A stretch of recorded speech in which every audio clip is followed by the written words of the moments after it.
Hello, this is Dr. Grande. Welcome to this episode of the Murder Part. Tonight we'll be looking at the case of Dorothea Puente. We'll get started with introductions. Jeff? My name is Jeff Pincin. I'm a licensed mental health counselor in states of Delaware and Pennsylvania, specializing in the treatment of OCD and other anxiety disorders. Please leave a comment or a question underneath this video, and we may respond in future episodes. If I did not become a counselor, what I wanted to do was be a guy who allows Social Security checks to be used by the wrong person. Of course, it turns out nobody actually wants this. This is something that would be a terrible thing for everybody. So, of course, no one's going to pay me to allow their checks to go to somebody else. So I had to take the shattered dreams route and go towards counseling. That's rough. Another shattered dream. Another horrible, disastrous end. Right. Mike? My name is Mike Smith, also a licensed professional counselor in the state of Delaware, specializing in narrative therapy and geek therapy, and self-styled expert in all things geek. You know, I think back and think about if I had not become a counselor, what I really wanted to do. And at one time, I wanted to be a police officer, but is stationed in like coffee houses. Oh, right? Yeah. Especially there to watch over potential suspects. You know, they come in, sit down, kind of like sit there, talk to them, don't let them run away and get away. Especially if something comes up that I actually need to be arrested, I could, talk them down while having coffee. Turns out that's actually not a thing that police do. Oh. Okay. And even if they were to do that, it would probably go to like the seasoned investigators and the ones who have seniority, the ones who are like 5 days from retirement. I'm just going to sit here in this coffee house. Like that's going to be the grizzled old veteran guy who's earned it. You know, they really want the new people to do the work. Oh, and yeah. Just like that, I couldn't. I just wasn't going to be able to do that, to put in that much time. So unfortunately, that dream was shattered and destroyed and left in ruin on my way to becoming a counselor. Unfortunate. More counseling fueled disaster. I really wish that wouldn't happen. So this case, Dorothea Puente, this was featured on a documentary, right? This was this the worst roommate ones? Worst roommate ever. It's the first episode of Netflix series, Worst Roommate Ever. Yeah, that series was pretty good. In this case in particular, really interesting, a very unusual case. I don't know if there's anything really anywher like this one. Right. Not a lot to compare it to. Not when you include the backyard as the... Oh, and there, spoiler alert, there aren't a lot of female serial killers. Mm-hmm. But this Dorothea Puente definitely was one of them. Mm-hmm. And certainly not a lot elderly female serial killers. So she's kind of checking boxes that aren't normally checked. Yeah. Yeah. A case where we see also some various levels of motive. So yeah, she was definitely different. Mm-hmm. Let's hear about her background. So, what a background it is. Born January 9th, 1929, died March 27th, 2011. She was raised in an orphanage after her dad died and her mom had lost custody of her, but ultimately her mom passed away early in her life. So I want to do something here. Like I want to clarify. Like she was born Dorothea Gray. She was not born Puente. She was born Dorothea Gray. Let's keep track of how many names she gets. Well, the next thing I was going to say, she got married in 1945, 1952, 1968, and 1974.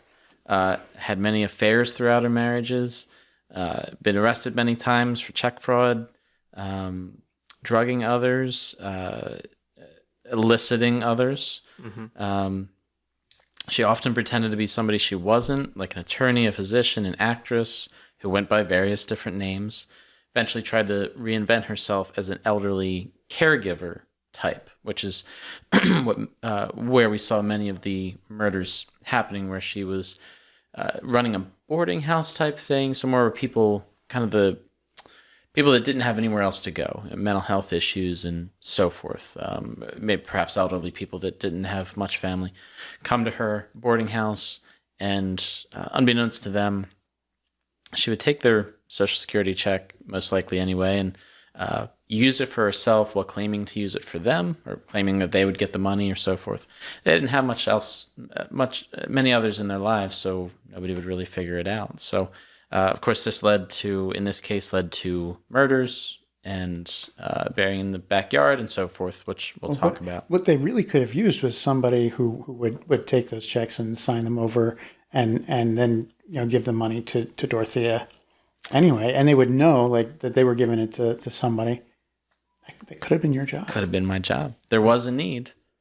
Unfortunately, I probably wasn't born when this happened. It's very niche. Very and niche. It was before you were born. Like So that was kind of, I missed it by like a lot. There's a lot of things that needed to happen differently there, right? So yes, happened on many different occasions, but we'll talk about the details there.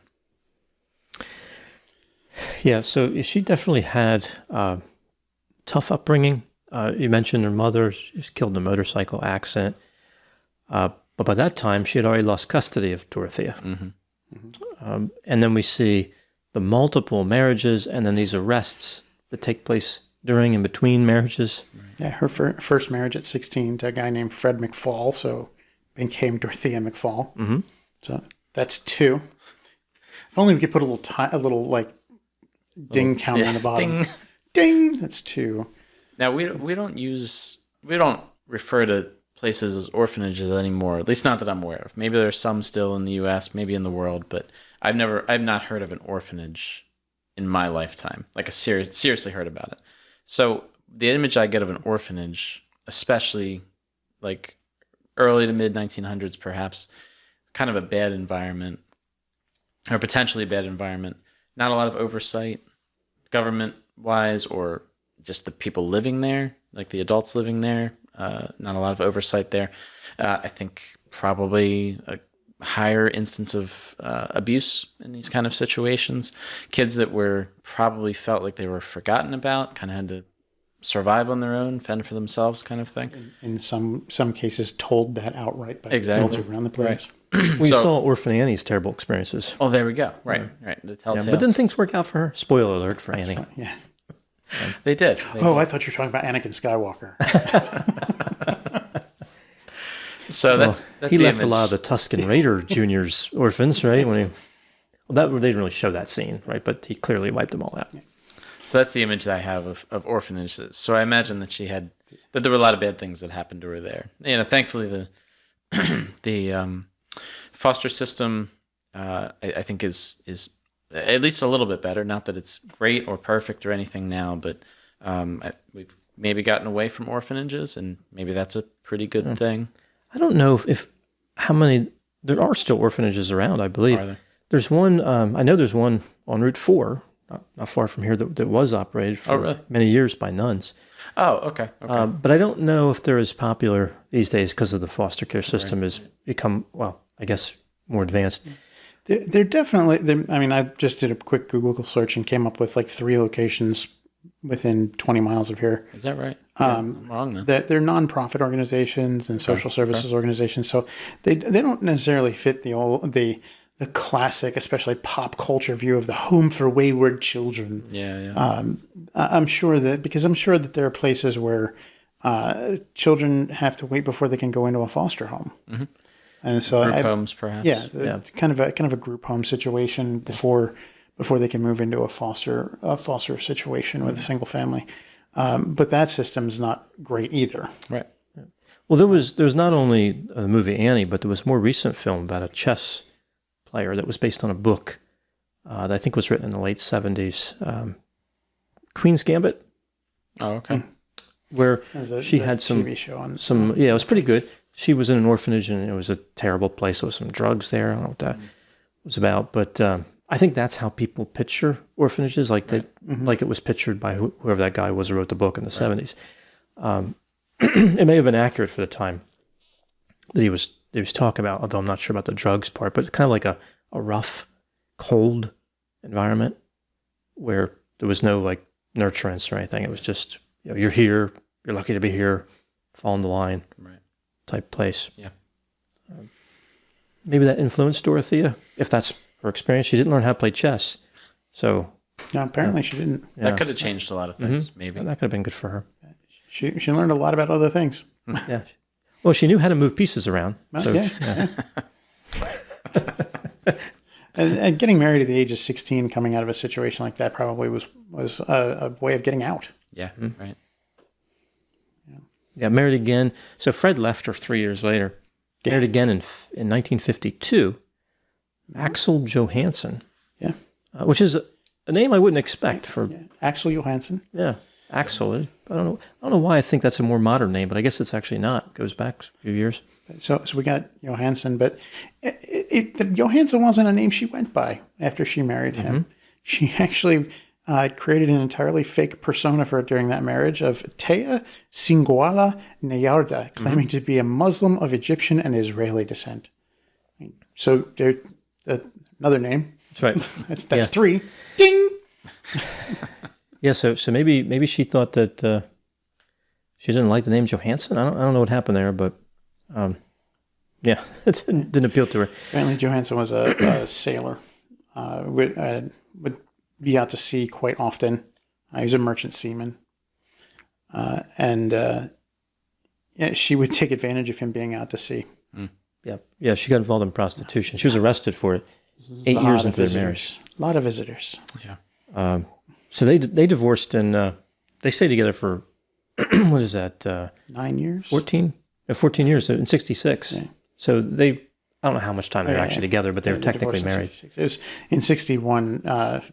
Johansson had her put into a mental facility. Yeah, it wasn't a happy marriage. I wonder if any of these were some kind of convenience for some reason. You know, like if it benefited either of them, maybe financially or something for them to be married, maybe for their job, or maybe if he was in the service or something, and maybe it benefited him to be legally married, even though neither of them really cared about it, perhaps. I wonder, because that would seem to line up with Dorothea, that she'd be okay with this kind of, let me just use this person, or let me allow them to use me, perhaps.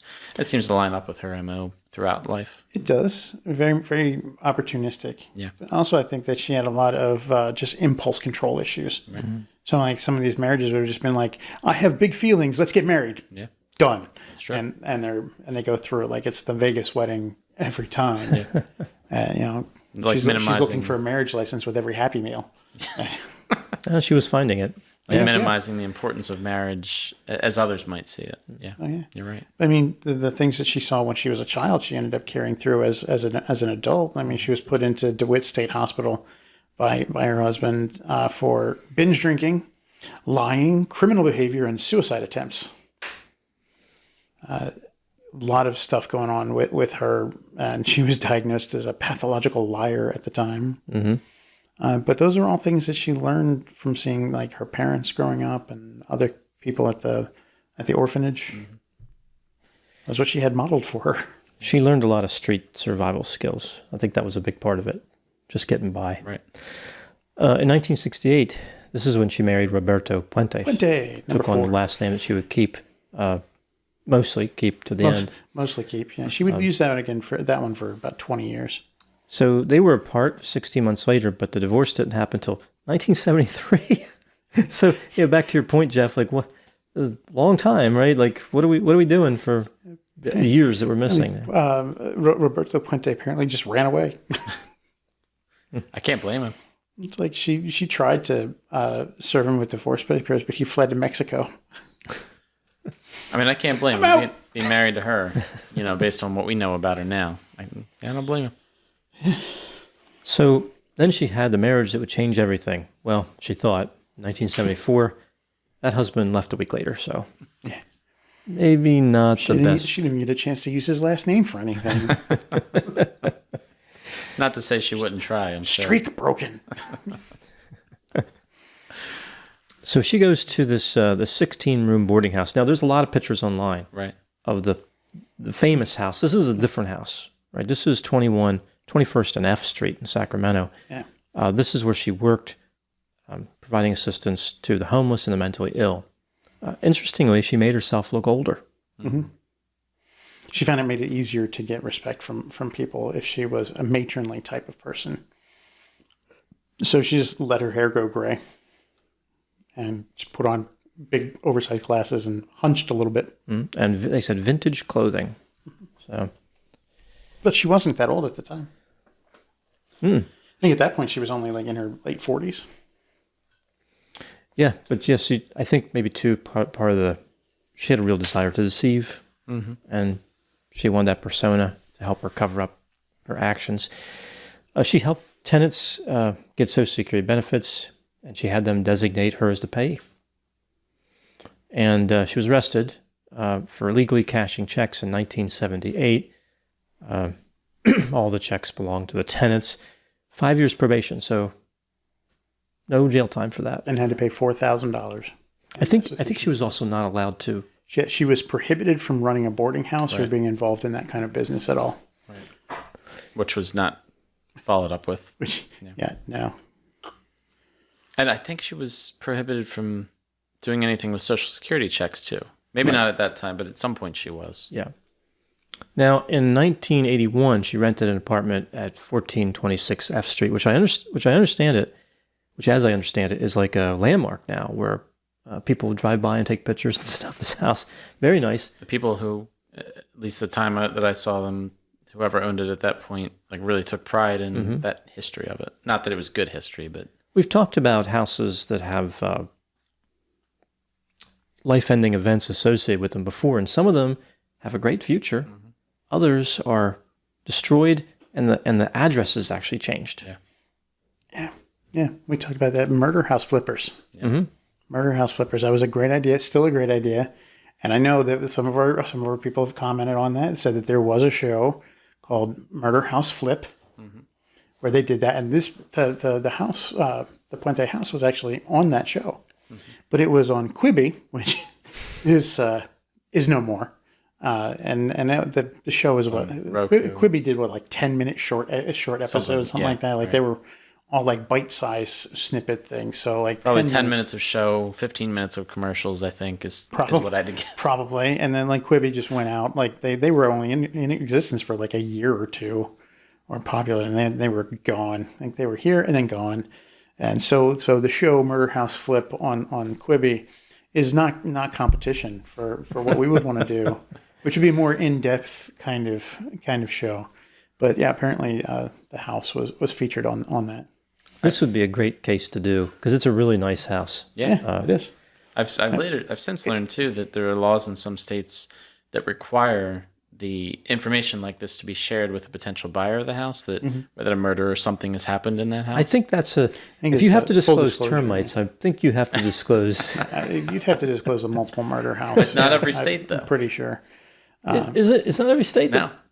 I would think that's why we would need real estate. That's why we would need real estate people in the state to be able to tell us on the show. Like, it's not every state. I don't know. I don't have numbers on it, but it's definitely not every state. They'd have to be. But apparently the backyard is much nicer now. Much less body filled at this point. Yeah, I mean, I think it's like paved over now. I think they fully bricked it over. No gardening going on back there. I forget what. Spoiler alert. I forget which case it was, but they took a hint from. There was one case we covered where they covered it with concrete. Who was that? Oh, as It was the woman. Lost her. She was in college. Yeah, I lost the name. It's on the tip of my tongue. Yeah. Either way, they covered the backyard with concrete. What did they do? They covered They covered the backyard with concrete, and it was suspected that the woman's body was. Amy Smart? No, Elizabeth Smart. Elizabeth Smart. Amy Smart's an actress. Elizabeth. That's the one that became popular because of a podcast. Yeah.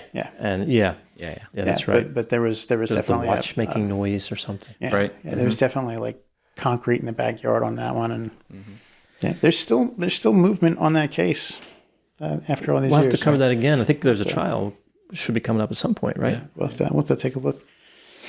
But in '82, in that particular house, Dorothea had a roommate, Ruth Monroe, who was living in one of the upstairs apartments. And she died from an overdose of codeine and acetaminophen, which we'd just call that Percocet today. Acetaminophen codeine is, I think that's a level below Percocet, right? I I think that's like for a little less severe. You get the codeine again. You get the acetaminophen's with it, just like the narcotic and Percocet, but I think it's not as potent. Well, I think they weren't packaged together at that point. I think the codeine you took two different pills, like codeine and acetaminophen, like you took them as separate pills. Yeah, codeine is definitely can hurt you though. Like it's a serious drug. Dorothea told the police that she had been very depressed because her husband was terminally ill, and they believed her and ruled the death suicide. And that's one of the first one that comes up in that the worst roommate ever.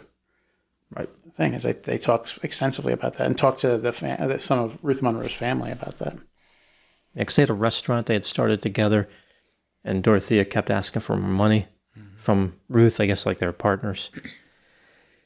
But she was arrested, but not for that, but rather for drugging and stealing from another man named Malcolm Mackenzie. So, you just commit a murder. Why not go ahead and do this? And okay. Convicted of 3 theft charges and sentenced to 5 years in prison. Didn't stop her, though. No. Yeah. She started talking to a guy named Everson Gilmuth. He was a pen pal. Was as a pen pal while she was there, yeah. That's something like... That's a thing that doesn't happen as much anymore. I mean, pen pals. I mean, social media really killed that one. Yeah, you don't see that too much. But there's websites where you can talk to prisoners. Like, oh, yeah. And it's very popular. Oh, absolutely, yeah. There's a lot of people who get a lot of conversation with prisoners. And a lot of prisoners who get a lot of conversation from a variety of people. Yeah. If I can interject about the disclosure about murders in a house, according to the internet, most states do not require that. I couldn't find anything about Delaware, which leads me to believe that it's not required for Delaware. For example, the only example I could find quickly here was California. They do require it, but only if that event happened in the past 3 years. So only if someone was murdered in there in the past 3 years in California are you required to. I'm amazed that wouldn't be. But here's the question: do you have to disclose if it's built on an ancient Indian burial ground? That's a good question too. Or just a cemetery that's been moved somewhere else. That's a good question. Cemeteries are very regulated, so I would imagine so. I mean, it's my guess. I don't know. Potentially. I don't know. You know, if the unscrupulous land dealer just moves the headstones and not the graves underneath, the whole neighborhood just could be infested with poltergeists. That's not the plot to a movie at all, especially not one called Poltergeist. Yeah, I'm surprised that that's not something that's more common with the disclosure. Because when you sell a house, it's like a 50-page booklet of disclosures. And well, what they said was those have to do with physical condition of the house. A murder happening in a house, unless there was some kind of, I don't know, something that was physically done to it, which they're probably pretty common there too. But it is not a physical thing. It happened in the house, as I'm sure many things have happened in that house, but it does not fit the description of a physical defect. Yeah, what if it involved bullet holes in the walls or an axe stuck in? Well, I guess they switched those walls out. You got to. They switched the drywall. You got to report and record that there's a paint drip down the wall, but you don't have to say that somebody was hacked to death in the living room.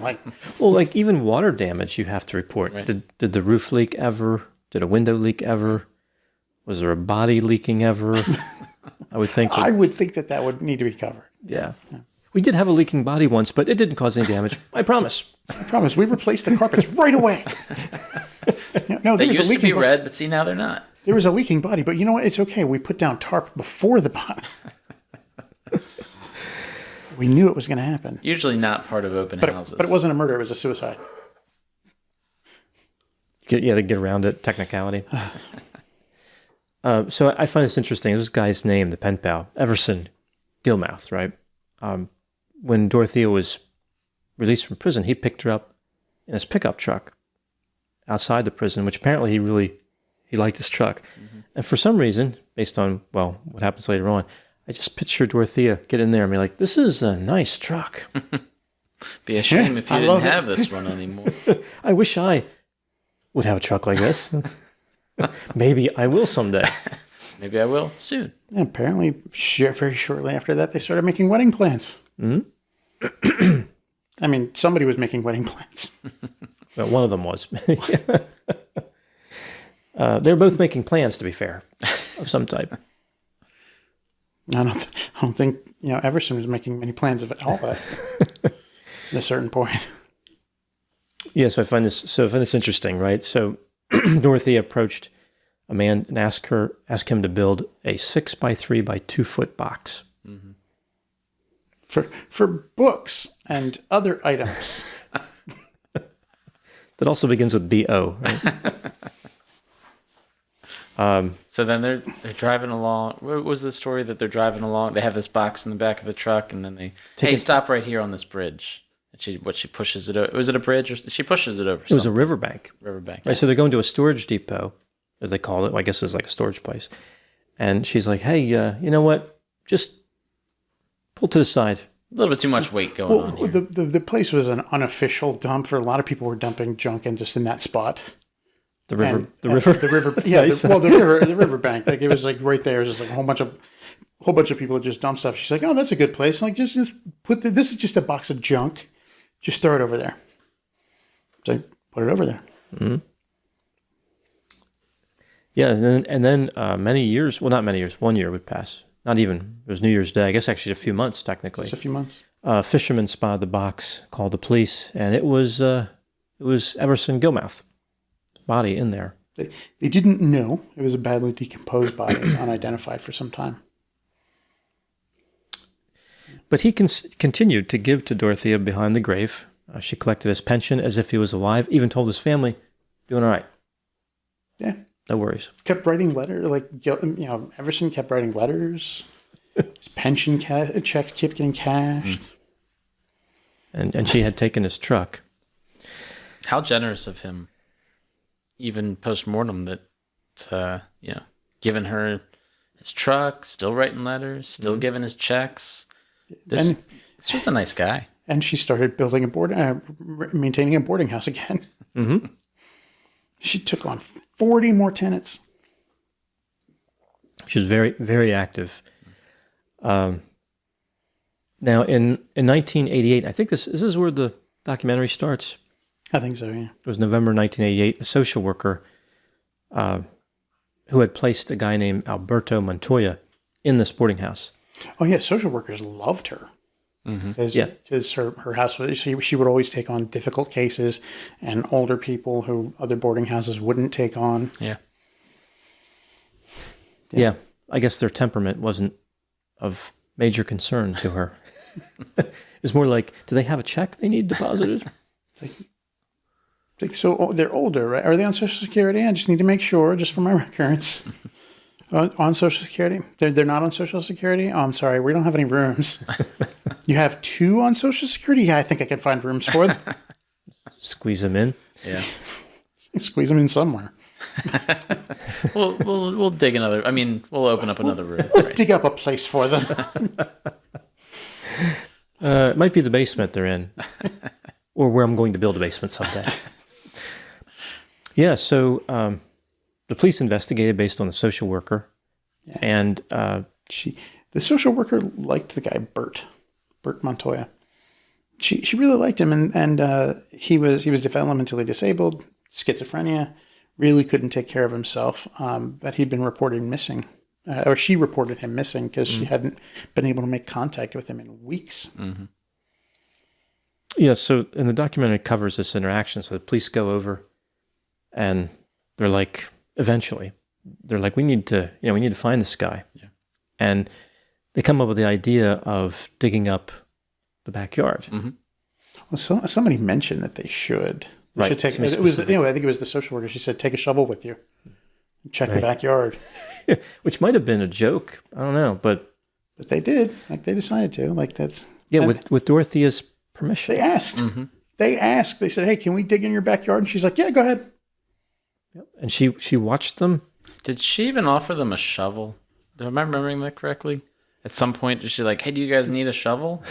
I thought I remembered something about that at some point. They're like, "No, we got our own, thanks." I think she might have. I don't. Yeah, maybe I don't know. Yep. It's impressive that she was physically capable, right? of digging those graves.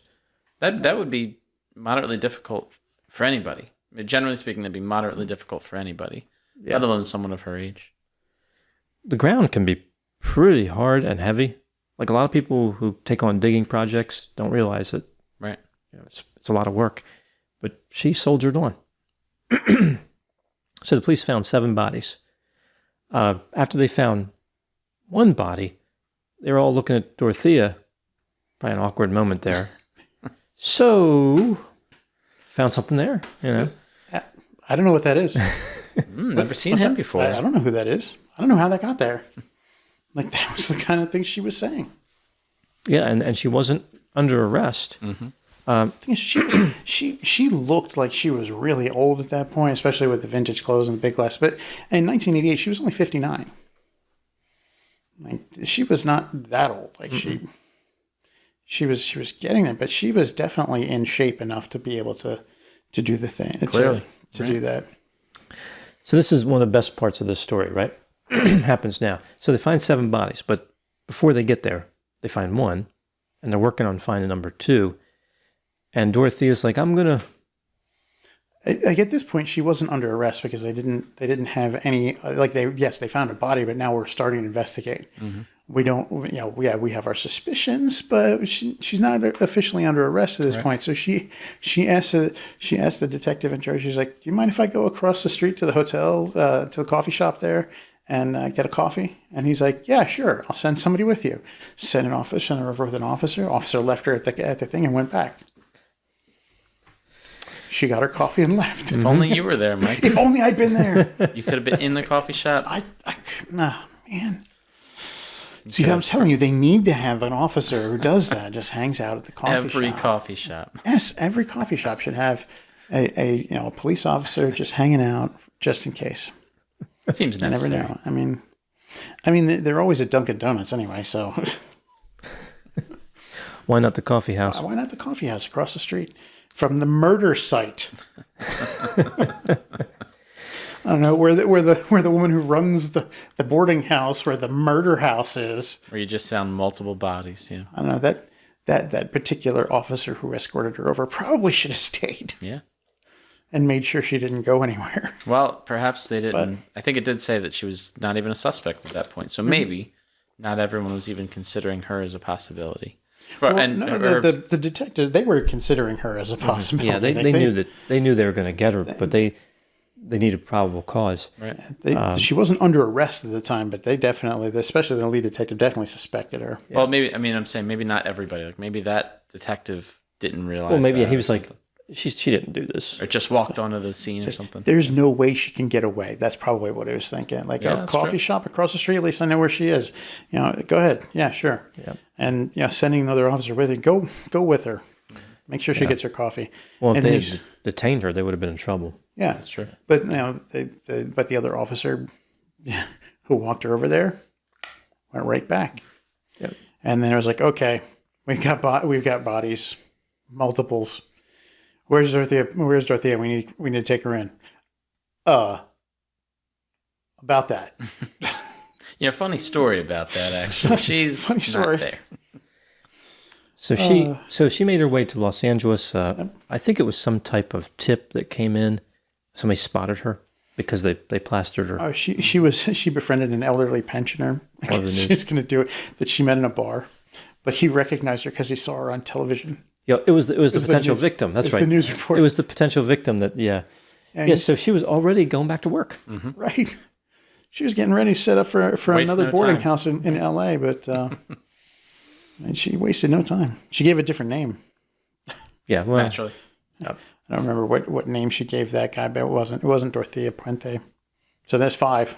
She's very creative. Ding. I mean, coming up with names like that, it's very creative. I'll give her that.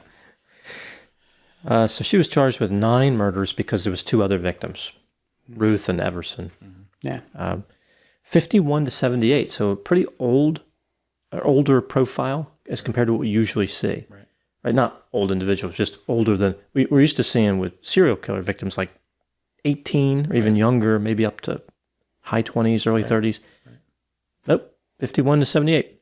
Yeah. the older crowd. She was opening up a whole new demographic for serial killers. Yeah, and I mean, she for some of them, like Ruth, if she'd stuck to the oldest of her tenants with that, she could have gotten away with natural causes all over the place if she'd figured out a good way of making it look that way. If she had known about an overdose of insulin, it wouldn't come up on toxicology, but it looked like a heart attack. She could have just gotten away with so many more. But fortunately, for a lot of people, she didn't know about that. Right. Well, she said that they all died of natural causes, and she simply buried their bodies and took their money. Yeah. No Well, they murder. don't need it anymore. There was no murder part, according to her. Yeah, according to her, and she stuck to stuff like that. Like, for a long time, she denied ever doing anything. She said, "I didn't even bury them. Like, I had nothing. I had no idea how those bodies got there." And she stuck to that for a long time. Yeah. And then, but her defense in court was that it was all that they had died of natural causes. She just disposed of them, so it shouldn't be murder. Just at most, improper disposal of body. Yeah, well, plus the felony theft for the money. Right? She took all their money. Yeah, but that's not murder. It's not murder. There's no murder part. It's wild that she was able to get away with all of this. The murders, but burying the bodies too. She had so many people living in these houses, connected to so many people, and was able to dig these holes, drag the body over there, and so forth. But I think it really speaks to the population that she was working with, people that may not have been fully present mentally, or people that she could have fairly easily convinced something different had happened, and maybe they were just, oh, okay, fine, whatever. Or maybe she had some kind of, was blackmailing them in some way to not tell other people, perhaps, or something. But she really was a master of deception in so many different ways. Well, and just actually carrying out the crime, like she would drug them and suffocate them. Right. So she had to give them enough where they couldn't resist at all. And then, I guess, lug their bodies back to... She did have quite a bit of control over the people in the boarding house. As the investigation into where Bert was, like, it kind of stalled for a little bit because, like, they went and initially talked to everybody who lived there, and, like, there were a lot of things like, he left last week. Like, we saw him just last week. Even he hadn't been seen in months at that point, but it's like, oh yeah, we saw him last week. He's with family and this, that, and the other. And one guy managed to slip the detective a note that said, she's making me lie to you. And like they pulled him into the station. Was like, what did you mean by this note? He's like, well, she's making us lie about this. Like, no, but we haven't seen him in months, and she told me to tell you that I'd seen him 3 days ago or something like that. Yeah, she had a lot of power over the people who lived there. I mean, it wouldn't surprise me if she got some of the people, especially the one guy she had as a handyman who was kind of more developmentally disabled. If she got him to do some of the heavy lifting and then just like told him it was just trash or something like that, and then he would never question it. Yeah, right. There's a lot of physical work. 9 times 9. Yeah. Although the one guy ended up in the... I mean, they took Ruth for her. Yeah. Right. Yeah. And she got the cops to take him out, her out. Yeah, and then Everson. I don't know what she did there. In a box and got somebody else to move that. She must have loaded that herself, and then the guy took it. But still, seven bodies to dig holes, graves for. Right. Yeah. Trial should have been pretty drama-free, but there was one juror who she was facing 9 counts, and he was like, "I'm only down for 3." It's like, yeah, I can't buy 9. I don't know. This little old lady, I'll buy 9. No, she's like Tweety's owner, the grandma from the Looney Tunes cartoon. Like, you can't. She couldn't hurt anybody except maybe with an umbrella or purse, but she never hurt anybody. But I believe 3. But 3, yeah, 3. 3 sounds good. Now the one the police said was a suicide. It was Self-inflicted. it was a self-inflicted, like that. Now I'm not going with that one. And the guy in the box, I don't know. I got questions. How'd he get in the box? What, you just had someone made a box for you? made Well, a box. actually, yes. Some of the other ones, they could have been natural, been natural causes. You know, To be fair, put him in a hole. To be fair, I think you probably be our kind of guy, right? Because he was skeptical, and too many times. Fair enough. You know, he did go for the 3. Fair enough, but I mean, if you're gonna go for the 3, I don't know. They're skeptical, and then there's just like Just being hard-headed. on some things. Like if it's we got 9 in front of us. Okay, they're almost all identical in how things happened.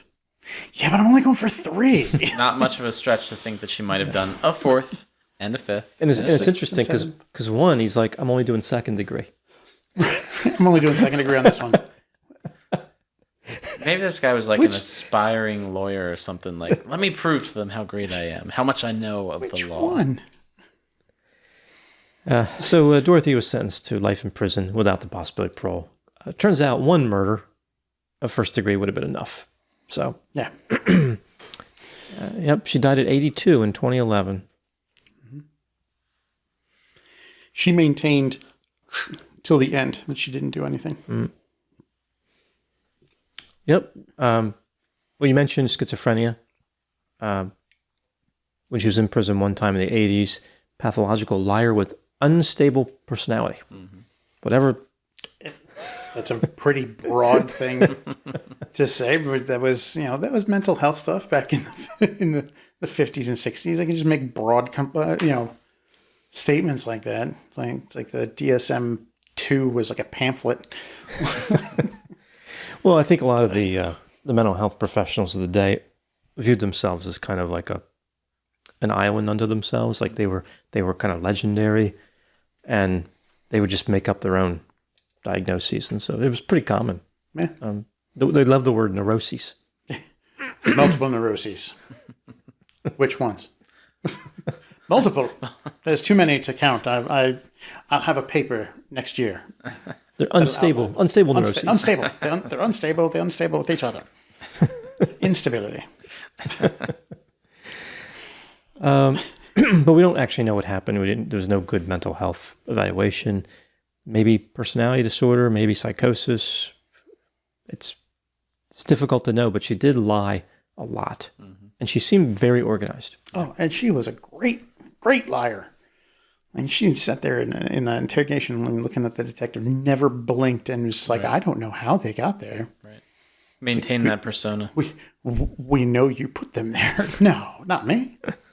Yeah, there was never an instance where the investigators thought that she was actually going to confess to anything. Like they knew she was going to maintain. Like we went to the investigators with Robert Durst. Like they get him in an interrogation room, and they're pushing, and like he seems like he's about to give them something, and then then he stone calls, like playing defense. Like I think one of the detectives said about Bobby Durst, like you could get down to the 3-yard line, but then and think you're going to score, but then he's just suddenly defense. And I'm like, but Dorothea just was like, you're not going anywhere. Like I'm not giving you anything, and they knew as soon as they started talking to her that they were going to get nothing out of her. Yeah. She had built up such a calloused way of living, calloused way of thinking that she would say something. It seemed like she would say something and genuinely believe it. Oh, I didn't do that, and it would.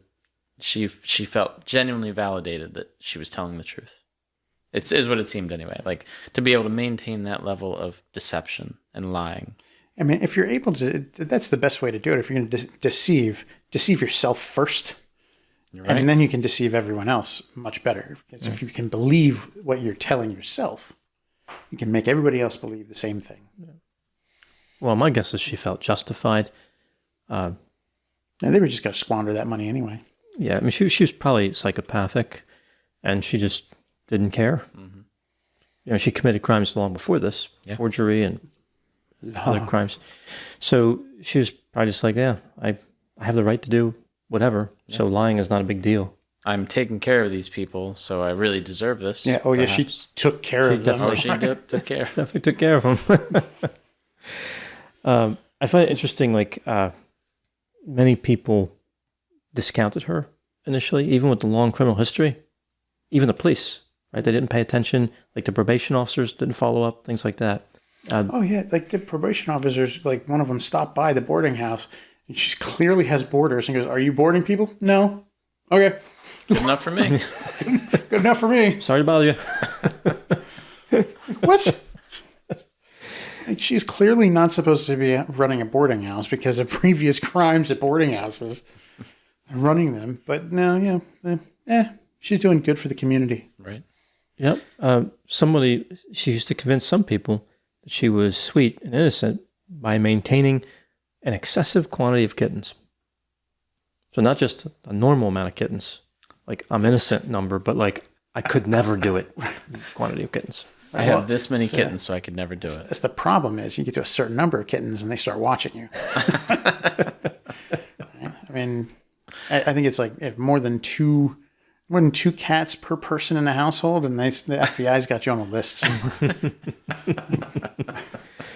I guess there's got to be a cutoff there somewhere. Like somebody has to have that data to recognize like how many cats one could have where they're innocent, but then they cross the threshold, and it's like, I don't know about this. Right. I mean, that's why I keep telling my fiance we cannot have another cat. 'Cause right now we've got 6, but there's 3 people who live there. 3 people who live in the 2 house. each. Okay. So we've got 2 each. So it's fine. You know, if we get one more, that's 7. Then we got the FBI going to be paying attention to what's going on in the house. And it's like, You expect the minute a 7th cat walks in that you're going to knock on the door and it'll be some kind of law enforcement? I'm actually a little bit more worried about what happens when my sister moves out. Oh, that's fair. Because then the ratio changes. The ratio will absolutely change at that point. But we'll have a defense. We'll just be like, hey, the ratio was fine, and then one left. So that's going to be your defense when the FBI knocks on your door? Absolutely. Perfect. But the cat thing, she had the perfect cover up, elderly in appearance and in actions and so forth. And she was actually a little bit on the older side, throughout much of these events. And the cats and I take care of others. I have a boarding house. I accept the neediest of people who don't have another place in society. She probably was able to put on a very good sense of caring for others and sense of, I don't know, just in the community that she had this presence of, look at me, look what I'm doing, something. And she knew it. She knew that she had the perfect cover up for all of this, and she used it much to her advantage. Mm-hmm. Yeah. I mean, I do think it odd as though like she had a lot of kittens, but where were the cats? Like what happened to them when they got to a point where they weren't cute kittens anymore? No. I don't know. She probably just let them roam and got another kitten. Probably. It's like, just get out. I mean, either that or she had a sack of them and she was running around like the cat lady from Simpsons, just throwing cats at people. That's one of my favorite characters in there. There was one where she was completely like lucid whenever. Right. Well, she got rid of all of the junk in her house, and Marge took it in, and Marge started going crazy, and like the cat lady got all completely lucid and was like, "I don't like this." She went over to try and help Marge to let go of all of the stuff, and then she couldn't let go of any of it, and she reverted back to the cat lady. I like how the cats are actually on her like they're not just on the ground. They're like just pull off her shoulder. They're her projectile weapon. Throw a cat. All right. Yeah. So Dorothea Puente, according to her, died an innocent woman. Right, died in prison, completely innocent of the murder part. Mm-hmm. Although admitting that she had buried them and had stolen, so she probably could have got the same sentence anyway. Mm-hmm. That's fair. But she had a juror on her side. She had one. Just couldn't go for all 9. Only 3. She perhaps manipulated one last person. Mm-hmm. Well, maybe not one last person. Well, she probably manipulated a bunch of people while she was in prison. Probably. But maybe that was the last of the most important ones. I mean, she at least manipulated one guy after she was in prison that resulted in a book, a cookbook, Cooking with a Serial Killer. Oh, that's right. She corresponded with a guy named Shane Bugby, and they 50 recipes, and various pieces of prison art that she had done, and a lengthy interview in the book, Cooking with a Serial Killer. Mm-hmm. Sounds delicious. So on that note, we'll go with final thoughts. Jeff? Well, like in many of these cases, there's a lot that we don't know, of course. We don't know exactly what was going on with Dorothea or a lot of details. But what we do know is that she was motivated by money and really just wanted their Social Security checks and didn't matter about the people. Ironically enough, she was displaying a lack of care for them by pretending like she was caring for them in these the boarding houses. But we know, of course, that she had ulterior motives. So very strange person, and not common by any means. Serial killers are already not common, let alone the demographics of her, even less common. So very, very different. Mike? Yeah, I think that Dorothea just definitely is unique in the annals of serial killers. It definitely still falls into some of the patterns that we see with certain demographics of murders. Poison tends to be used more by female killers, and she definitely was poisoning people, usually with overdoses of their own medications. But she definitely waited a long time before she started engaging in these murders. I mean, but she eventually did, and had no qualms about it. I think that it didn't hit the right circumstances until that point. I think she was capable of it much earlier, but it didn't become convenient for her. Well, I guess she gained control over that house and maybe felt more comfortable to bury bodies in the backyard. Though to me, the funniest thing happened after watching the worst roommate ever episode. I watched it with my fiance, and it was like a Saturday morning. We went out for breakfast, and we're waiting in the parking lot for at an IHOP for our food to come out. And I look over, and there's a truck sitting in a parking spot just a little ways away, with ladders on it, shovel sticking out. On the side is emblazoned this company logo, and it says Puente Landscaping. And I'm just like, oh, that's unfortunate. Mike, I think I saw that same truck and thought the same exact thing. Right. As I was, a day after I was doing this. Puente Landscaping. No. And we are in Delaware. It's 3,000 miles away and 30 years since these, but still, that company had to have taken a hit after Worst Roommate Ever came out.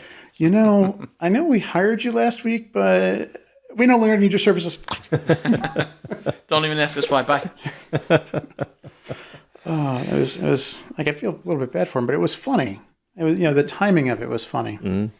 But that is kind of the phenomenon. We see things more frequently when we've been exposed to similar things. Well, if you buy a certain car, yeah. Oh yeah, I never even knew a Juke existed before I made a purchase of one, and now I see them everywhere. Every other car. It's like every other car. Oh, there's another Juke. Hey, there's another one. Hey, there's another one. They discontinued them 7 years ago, but there's another one.